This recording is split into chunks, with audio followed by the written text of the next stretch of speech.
চলুন আজকে আপনাদের সাথে একটা পার্সেল আনবক্সিং ভিডিও শেয়ার করি। বেশ কয়েকদিন আগে আমি দারাজে একটা প্রোডাক্ট অর্ডার করি আর ডেলিভারিটা প্রায় 6 দিন পরে আমি পাই। বেশ কয়েকদিন ধরে আমার সামনে বেশ কিছু ভিডিও ঘোরাঘুরি করছিল, যেমন ধরেন মাটির পাত্র কালার করা, গ্লাস জার কালার করা, এই টাইপের ভিডিও। কিন্তু সত্যি বলতে আমি এই টাইপের পেন্টিংয়ের কাজগুলা পারি না বা কখনো আমি করিনি। তবু ইচ্ছা করছিল যে একবার ট্রাই করে দেখি পারি কিনা, সেইখান থেকে আমার দারাজে এই প্রোডাক্টগুলো অর্ডার করা।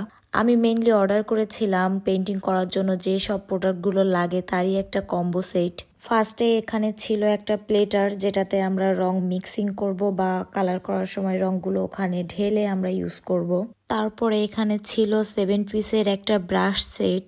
ব্রাশগুলো বিভিন্ন সাইজের ছিল, ছোট বড় মাঝারি সব সাইজেরই ছিল, কারণ পেন্টিং করার সময় বিভিন্ন সাইজের ব্রাশ লাগে।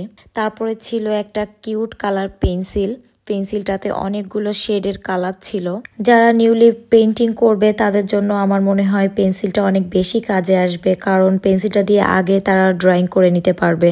এখন আমি মেইন প্রোডাক্টটা আনবক্সিং করছি। আমি মেইন প্রোডাক্ট বলছি কারণ পেন্টিং এর জন্য এটা মাস্ট লাগবে, পেন্টিং এটা ছাড়া হবেই না। হ্যাঁ, আমি এখন কালারগুলাই আনবক্সিং করছি। এখন দেখা যাক ভেতরে কি কি কালার আছে। এখানে টোটাল 10 পিস কালার ছিল।